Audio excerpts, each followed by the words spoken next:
HD सच्ची कहानियों पर आप सभी का स्वागत है। मैं विधवा हो गई थी। मेरा एक 8 साल का बेटा भी था और मैं शादी करना चाहती थी, लेकिन मेरा बेटा मेरी शादी के आगे आ गया और फूट फूट कर रोने लगा। नहीं माँ, मैं आपको अपने पापा से बेवफाई नहीं करने दूंगा। पापा तुमसे कितना प्यार करते थे। क्या मम्मी उस प्यार की कीमत आप दूसरी शादी करके चुकाओगी?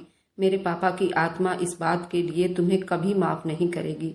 जीते जी आप मेरे पापा से इतनी मोहब्बत करती थी, उनके मरते ही आप में इतना बदलाव कहाँ से आ गया? उनके मरते ही आप उनसे बेवफाई करने पर तुलाई हैं।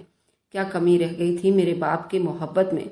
लेकिन उस वक्त मैं बहुत मजबूर थी। अपने बेटे को समझाना चाहती थी कि बिना पति के समाज मुझे गंदी निगाहों से देखेगा और यही समाज मुझसे जीने का हक भी छीन लेगा। अगर मैं बाहर निकलकर कमाने लगी तो भी मुझे बदचलन कहा जाएगा। अगर घर में अपने पेट बांध कर रही तब भी मेरे देवर और जेठों की निगाह मुझ पर गंदी रहेगी। मैं क्या करूं? इस समाज से पीछा छुड़ाने के लिए मुझे अपनी शादी करनी ही पड़ेगी। लेकिन मैं अपने बेटे को क्या समझाती? फिर मैंने वह कर दिखाया जो आज तक एक साहस भरी औरत ही करती आई है। मैं बहुत मजबूर औरत थी, लेकिन अपनी मेहनत और लगन से मैंने वह सब कुछ हासिल कर लिया था जो करने के लिए इंसान को बहुत कुछ झेलना पड़ता है और सहना भी पड़ता है। खासकर जब उसका हमसफर उसके साथ नहीं होता, तब उसको जमाने भी और अपनी भी परवाह होती है। सबको नज़र में रखकर उसको अपने आगे की सीढ़ी चढ़नी होती है, जो बहुत ही कठिन होती है। समाज एक औरत को अकेला जीने नहीं देती, चाहे वह औरत गलत ना हो तब भी। मेरे साथ भी कुछ ऐसे ही परिस्थितियां आई थी, जिससे लड़कर मैं एक स्ट्रॉन्ग औरत बन चुकी थी। अब चाहे जितना मर्जी सैलाब आए, उससे मुझे कोई फर्क नहीं पड़ेगा। एक मर्द चाहे जितना आवारा जुआरी शराबी हो, उसको अगर रहने के लिए किराए का मकान चाहिए तो उसको ऐसा कोई प्रूफ नहीं देना पड़ता। और अगर वहीं पर एक औरत चाहे कितनी भी ईमानदार हो, वह अकेले रहने के लिए अगर किराए का मकान ढूंढे तो उसे बड़ी मुश्किलों का सामना करना पड़ता है। उसको कई प्रूफ समाज को देना पड़ता है। सबसे पहले उस औरत का कैरेक्टर कैसा है, और फिर उसके बाद कोई उसका रिश्तेदार जो उसका जमानत दे सके। इस भेदभाव को समाज से जड़ से उखाड़ फेंकना चाहिए। मेरी कहानी भी कुछ ऐसे ही। अब सुनिए मेरी पूरी कहानी। मेरा नाम निधि है। मैं बहुत खूबसूरत थी, इसलिए छोटी उम्र से ही मेरे रिश्ते आना शुरू हो गए थे। तभी मेरी शादी मेरे पापा ने 17 साल की उम्र में अपने ही दोस्त के बेटे अनूप से करवा दी। अनूप मुझसे बहुत प्यार करते थे। जब तक वे जिंदा थे मुझे कभी किसी चीज़ की कोई परेशानी नहीं हुई थी। हमारी जिंदगी के 10 साल बड़ी आराम से बीते थे, लेकिन उनके अचानक मृत्यु के बाद मेरे ससुराल वालों ने मेरा जीना हराम कर दिया था। उनकी आंखों में मेरा जीना खटकने लगा था, क्योंकि मेरे साथ मेरा एक 8 साल का बेटा भी था। और मेरे देवर और जेठ ये बात अच्छी तरह से जानते थे कि अगर मुझे अभी और इसी वक्त घर से ना निकाला गया तो मेरा बेटा जायदाद का हकदार बनकर खड़ा हो जाएगा। मैं जैसे तैसे बड़ी मुश्किल से अपने ससुराल में ही अपने कदम को जमाए रखना चाहती थी। मेरे जेठ ने यह फैसला सुना दिया कि अब मुझे ये घर छोड़कर जाना होगा, क्योंकि एक जवान औरत का पति के बगैर इस घर में रहना अच्छा नहीं है। मगर मैं अच्छी तरह जानती थी ये बात क्यों कह रहे हैं। लेकिन मेरे पास इस घर के अलावा और कोई ठिकाना भी नहीं था। मेरा बूढ़ा बाप मर चुका था, मेरा भाई शादीशुदा था। मैं जानती थी कि मेरी भाभियाँ 4 दिन से ज़्यादा मुझे बर्दाश्त नहीं कर सकेंगी। मैं अपने ससुराल वालों के कदमों में गिर गई और उनसे भीख मांगने लगी। इस घर से मुझे और मेरे बच्चे को ना निकाला जाए। बेशक मुझे मेरे पति की जायदाद में से कोई हिस्सा मत दो, लेकिन मेरे ससुराल वालों को मुझ पर जरा भी तरस नहीं आया। उन्होंने मुझे और मेरे बेटे को उस घर से निकाल दिया। मजबूरन मैं अपने 8 साल के बेटे को गोद में उठाकर मायके पहुंच गई। मेरे भाई ने मुझे देखकर अपने सीने से लगा लिए। 2-4 दिन तो भाभी ने भी मेरा बहुत ख्याल रखा, लेकिन उसके बाद उन्हें एहसास हो गया कि मैं और मेरा बेटा अब भविष्य में मेरे भाभी की जिम्मेदारी बनने वाले हैं, तो उनका व्यवहार थोड़ा सा खराब होना शुरू हो गया था। मैं घर की बेटी कब घर की नौकरानी बन गई थी खुद भी पता नहीं चल पाया था। भाई सारा दिन तो नौकरी पर होता था। भाभी घर का सारा काम मुझ पर डालकर अपने कमरे में आराम करती थी। मुझे घर के कामकाज के लिए कोई समस्या नहीं थी, लेकिन जब भी मेरी भाभी मुझे अपने घर में रहने और खाना खिलाने का एहसान जताती तो मेरा दिल खून के आंसू रोने लगता था। मेरे भाई के बच्चे और मेरा बेटा करीब एक ही उम्र के थे। भाई ने अपने बच्चों को बहुत अच्छे स्कूल में एडमिशन करवाया था, लेकिन मेरे बेटे अनीस को घर में काम के लिए रख लिया गया था और ये बात मुझे बर्दाश्त नहीं हुई। मैं दिन रात से उन लोगों की सेवा करती थी। वे लोग मेरे बेटे को पढ़ाना भी नहीं चाहते थे। मैंने अपने भाई से अनीस की पढ़ाई के बारे में बात की तो भाई ने अनीस को भी स्कूल में एडमिशन करवाया। ये बात मेरी भाभी से बर्दाश्त नहीं हुई। घर में आए दिन झगड़ा करती। आखिरकार एक दिन थक हार कर मैंने फैसला कर लिया कि भाई से कहती हूँ कि आप कोई बड़े उम्र का आदमी देखकर मेरी उसके साथ शादी करवा दीजिए, जो मेरे और मेरे बेटे का सारा खर्चा उठा सके। मेरा भाई भी मजबूर था, वह सारी जिंदगी मेरा खर्चा नहीं उठा सकता था, इसलिए शादी करने वाले मैरिज ब्यूरो में मेरा फोटो दे आया था। मेरा रिश्ता भी आ गया। उस आदमी की उम्र 60 साल की थी, मगर वे एक बिजनेसमैन था। मेरा बेटा अनीस इस रिश्ते पर राजी नहीं हुआ। उन दिनों वो बहुत उदास था। वो कहता था, मम्मी आप दूसरी शादी मत करिए, वरना मैं घर छोड़कर चला जाऊंगा। अपने बेटे को रोता देखकर मैंने दूसरी शादी मना कर दिया था और अपनी भाभी से तंग आकर अपने भाई का घर भी छोड़ दिया और एक छोटे से किराए के घर में अपने बेटे अनीस के साथ अकेली रहने लगी। अनीस को स्कूल में एडमिशन करवाकर मैंने खुद भी स्कूल में टीचर की नौकरी कर ली। बड़ी मुश्किल से जिंदगी की गाड़ी को घसीटने लगी। स्कूल में नौकरी करने के बाद भी एक टाइम की रोटी खाती और एक टाइम खाली पेट गुजारा करती। कभी कभी मेरी आंखों में ये सोचकर आंसू आने लगते थे कि जब तक मेरा पति का साया मेरे सर पर था मेरी जिंदगी कितनी खूबसूरत लग रही थी, लेकिन पति के जाते ही दुनिया के अलग रंग मुझे नजर आने लगे थे। एक औरत की जिंदगी की खूबसूरती वाकई में उसकी जिंदगी में शामिल आदमी से ही होती है, और इस बात का एहसास मुझे मेरे पति अनूप के जाने के बाद ही होने लगा था। कभी कभी मेरा भाई मुझसे मिलने के लिए आता तो बहुत ही दुखी हो जाता था। वह नहीं चाहता था कि मैं इस तरह दर दर की ठोकरें खाऊं, लेकिन मुझे भी ये बात गंवारा नहीं थी कि मेरी वजह से उसकी शादीशुदा जिंदगी खराब हो जाए। मैंने बाहर की दुनिया में कदम रखा तो मुझे दुनिया के सभी रंग नजर आ गए और मैंने फैसला किया कि मुझे अपनी इस जॉब के साथ कोई ना कोई छोटा मोटा और काम शुरू कर देना चाहिए ताकि जिंदगी को सही तरीके से आगे बढ़ा सकूं। वैसे भी अनीस बड़ा हो रहा था और उसकी ज़रूरतें आए दिन बढ़ती जा रही थी। मैंने अपनी तनख्वाह का कुछ हिस्सा और भाई के दिए हुए पैसों को जमा करके एक छोटी सी दुकान खोली, जहां मैं औरतों के मेकअप वगैरह का सामान बेचने लगी। अनूप के जाने के बाद मैंने बहुत मुश्किल टाइम बिताया था, लेकिन धीरे धीरे वक्त बदलने लगा था। मेरा भविष्य, मेरा बीता हुआ कल, मेरी मेहनत, मेरी दुआएं रंग ले आई थी और मेरी ये छोटी सी दुकान बड़ी हो गई थी। मैं खुद भी दुकान चलाती थी और अनीस की पढ़ाई पर भी मैं पूरी ध्यान देने की कोशिश करती थी। कई साल ऐसे ही बीत गए थे। मेरा कारोबार चमक गया और मेरी दुकान एक बड़े स्टोर में बदल गई। रोज के फैशन के हिसाब से मैंने नई चीजें मंगवानी भी शुरू कर दिया था और दुकान में रोजगार बढ़ाने के लिए मैंने विधवा और बेसहारा औरतों को भी अपने पास रख लिया। मैं अपने काम से पूरी तसल्ली में थी। तभी एक दिन मेरी दुकान पर मेरा देवर अमित आया था।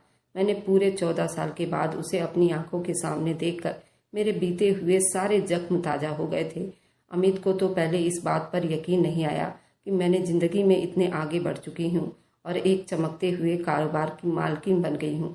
लेकिन जब उसे एहसास हुआ तो वह शर्मिंदा हो गया और हाथ जोड़कर माफी मांगने लगा कि बड़े भाई के फैसले के आगे वह सर नहीं उठा सकता था, जबकि उसको मेरे और अनीस के दुख का एहसास था। मैंने ये सोचकर अमित को माफ कर दिया कि वो मेरे पति अनूप का भाई है और अनूप अपने छोटे भाई से मोहब्बत करते थे। अमित हमारे घर आने जाने लगा था और अनीस से मोहब्बत भी करने लगा था। अमित का बेटा मेरे बेटे अनीस के हम उम्र ही था। उन दोनों में काफी गहरी दोस्ती हो गई थी। मुझे भी इस बात की खुशी थी कि मेरे बेटे को चाचा का प्यार मिल गया। बेचारा तो सारी उम्र रिश्तों के लिए तरस गया था। अनीस अब 16 साल का होने वाला था और उसके अंदर पिछले कुछ दिनों से काफी बदलाव आ गया था। मैं दुकान से घर आती तो मुझे खोया खोया सा नजर आता था। घर से बाहर निकलता तो रात को देर घर आता था। मैंने घर में काम के लिए नौकरानी रख ली थी और वो मुझे अक्सर कहती, पता नहीं दीदी अनीस साहब को क्या हो गया है, सारा टाइम अकेले कमरे में बंद रहते हैं। मैं जब भी अनीस से इस बारे में पूछती तो वह कहता कि स्कूल के एग्जाम पास आ रहे हैं, तैयारी में बिजी हूँ। मैंने शुरू से अनीस की अच्छी परवरिश की थी, इसलिए मुझे उसके बिगड़ जाने का डर नहीं था। वैसे भी वो मेरे देवर अमित के बेटे रोबिन के अलावा और कहीं नहीं आया जाया करता था। अनीस के पेपर में बस थोड़े ही दिन रह गए थे और आजकल पढ़ाई में वो बहुत ज़्यादा बिजी रहने लगा था। मेरा काम भी बहुत बढ़ गया था। पिछले कुछ दिनों से मेरी तबीयत भी ठीक नहीं थी। मुझे बहुत चक्कर आ रहे थे। एक दिन मैं स्टोर से घर लौटी तो चकराकर अनीस के कदमों में ही बेहोश हो गई थी। वह मुझे देखकर परेशान हो गया और मुझे पास के ही अस्पताल ले गया, जहां पहुंचकर मेरे सर पर आसमान टूट पड़ा। ये सर्दियों की एक शाम थी, लेकिन फिर भी मेरा सारा बदन पसीने से सराबोर हो गया था। मैं डॉक्टर के अस्पताल में बैठी थी और जो बात डॉक्टर ने मुझे बताई थी, ये सुनकर मेरे होश उड़ गए थे। मुझे अपने कानों पर यकीन नहीं आया था। ये कैसे मुमकिन था कि मैं प्रेग्नेंट हो गई थी। मेरे कदमों तले से जमीन निकल गई थी। मैं एक विधवा औरत थी। मेरे पति के देहांत को कई साल बीत गए थे और डॉक्टर ने मुझे बताया था कि मेरी प्रेगनेंसी को 2 महीने हो चुके हैं। इस बात ने मुझे लज्जित कर दिया था। मैं डॉक्टर से पूछा, आपको कोई गलतफहमी तो नहीं हुई है? लेकिन डॉक्टर ने अपना सिर हिला दिया था। तब मैं अपनी रिपोर्ट उठाए चुप से क्लिनिक से बाहर निकल आई।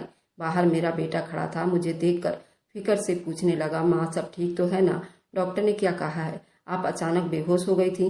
अनीस के सवालों पर मैंने उससे नजरें चुराने पर मजबूर हो गई थी। मैं उससे क्या बताती कि मैं कैसे प्रेग्नेंट हुई हूँ, और मैं जिस उम्र के हिस्से में थी मुझे तो कोई भी गलत ठहरा देता, जबकि मुझे तो खुद भी समझ नहीं आ रहा था ये कैसे हो गया है। मैं अपने पति से बहुत मोहब्बत करती थी। पति के मरने के बाद मेरी जिंदगी में ऐसा कोई नहीं था जिसके साथ मेरा कोई संबंध था, लेकिन मेरी रिपोर्ट चीख चीख कर बता रही थी कि मेरे पति की जगह कोई ले चुका है। मेरी आंखों के सामने मेरे मरे हुए पति का पूरा वजूद घूम गया था। मैं कभी उनसे बेवफाई करने का सोच भी नहीं सकती थी। फिर किसी के साथ नाजायज संबंध बनाना तो अलग बात थी। अनीस के बार बार पूछने पर मैंने उसको झूठ कह दिया कि कमजोरी की वजह से चक्कर आ रहे थे।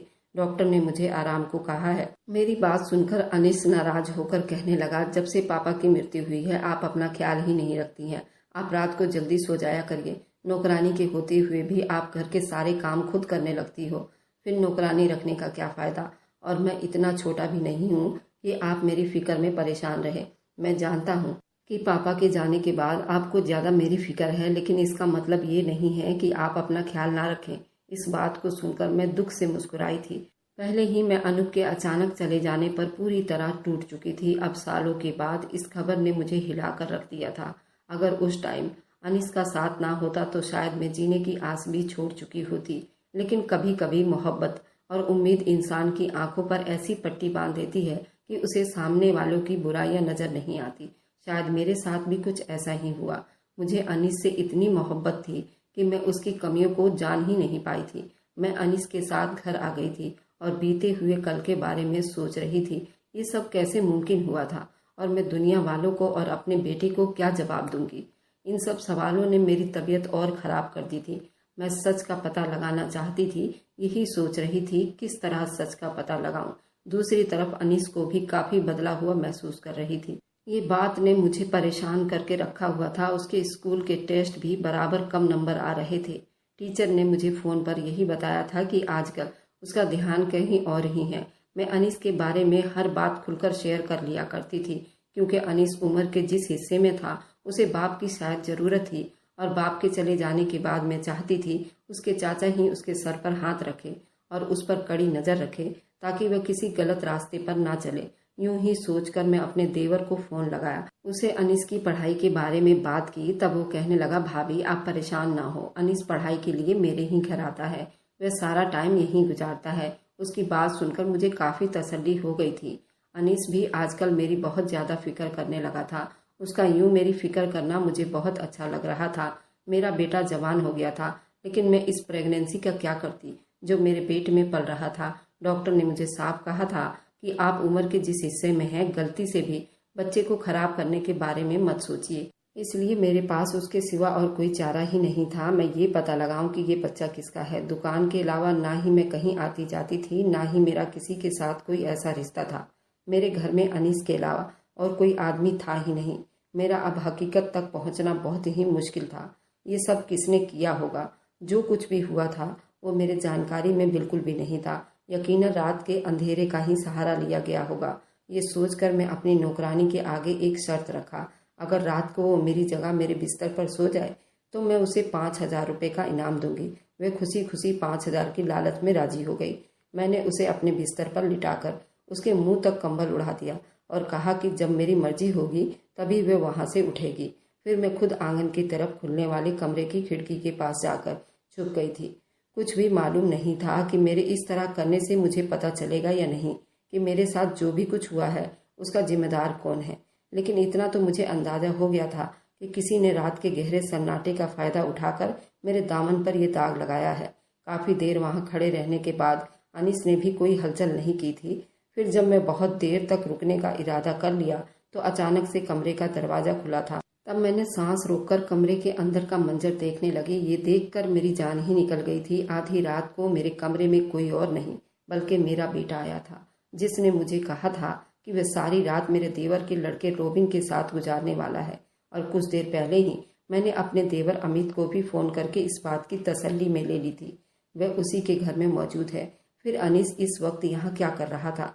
मैं हैरान होकर उसे देख रही थी। वह दबे पांव मेरे बिस्तर पर आया था। अब करीब आते ही उसने नौकरानी को अपनी माँ समझकर उसके पैरों को पकड़कर हिलाया था, जैसे चेक कर रहा हो कि मैं गहरी नींद सो रही हूँ या नहीं। मुझे कुछ समझ नहीं आ रहा था ये सब क्या कर रहा है।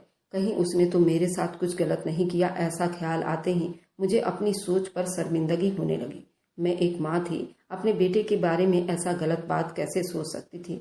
जब अनीस को यकीन हो गया कि नौकरानी यानी कि मैं गहरी नींद सो रही हूँ, तब उसने धीरे से जाकर मेरी अलमारी में से काफ़ी सारे पैसे निकाल लिए।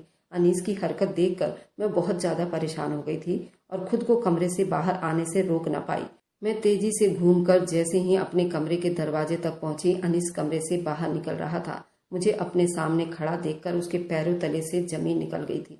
मैं गुस्से में अनीस से पूछा, ये सब क्या है? और उसकी जेब में हाथ डालकर नोटों की गड्डी निकाल ली और उसके चेहरे पर एक जोरदार थप्पड़ मारा और कहा कि मैं तुम पर आंख बंद करके भरोसा करती थी और तुमने मेरे भरोसे को ही ठेस पहुंचा दिया है।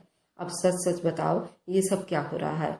तुम आधी रात को मेरे कमरे में से ये पैसे लेकर कहाँ जा रहे हो? मैंने जिंदगी में पहली बार अनीस के मुंह पर थप्पड़ मारा था। ये थप्पड़ खाकर तो उसकी आंखों से आंसू बहने लगे थे। उसने रोते हुए बताया कि मेरे देवर के बेटे रोबिन ने उसे नशे की लत में डाल दिया है और उसी नशे के लिए उसे पैसों की ज़रूरत पड़ती है। वह अपने दोस्तों के साथ मिलकर सारी रात अलग अलग नशे करता है। अनीस की बात सुनकर मेरे होश उड़कर रह गए थे। मेरे देवर ने मुझे ऐसी कोई बात नहीं बताई थी, जबकि अनीस कह रहा था कि चाचा को अपने बेटे की हर हरकत का पता है। और फिर उसने मुझ पर एक ऐसा बम फोड़ा जिसे सुनकर मेरे सर पर पहाड़ टूट पड़ा था। अनीस कहने लगा, वह रोज रात को मेरे दूध में नशे की दवा मिलाकर जाया करता था, क्योंकि चाचा ने उसे ऐसा करने के लिए कहा था। अगर वह चाचा की बात ना मानता तो अनीस उसे नशा करने नहीं देता। उसकी बात सुनकर मेरा तो दिमाग सुन्न हो गया था। मैं सोच भी नहीं सकती थी कि सालों के बाद मेरा देवर मेरी जिंदगी में आया भी तो एक नए दुख की दास्तान भरने के लिए। मेरे विधवा होने के बाद भी उसने मुझे कोई सहारा नहीं दिया था। इस बात का मुझे गम नहीं था, लेकिन मेरे जवान बेटे को नशे की लत में डालकर अपने ही घर में चोरी कराना सिखाकर जो उसने जुर्म किया था, वो मेरे नज़दीक बहुत बड़ा पाप था। और मुझे हर रात नशे की दवा देने का जो मतलब था, मैं अच्छी तरह समझ गई थी। मुझे अपने पति अनूप की बात याद आई थी, जिसने शादी के शुरू के दिन में मुझे ये बात बताई थी कि अमित की आदत कुछ ठीक नहीं है, उससे दूर ही रहना। लेकिन उस वक्त मैं अनूप की बात को समझ नहीं पाई थी।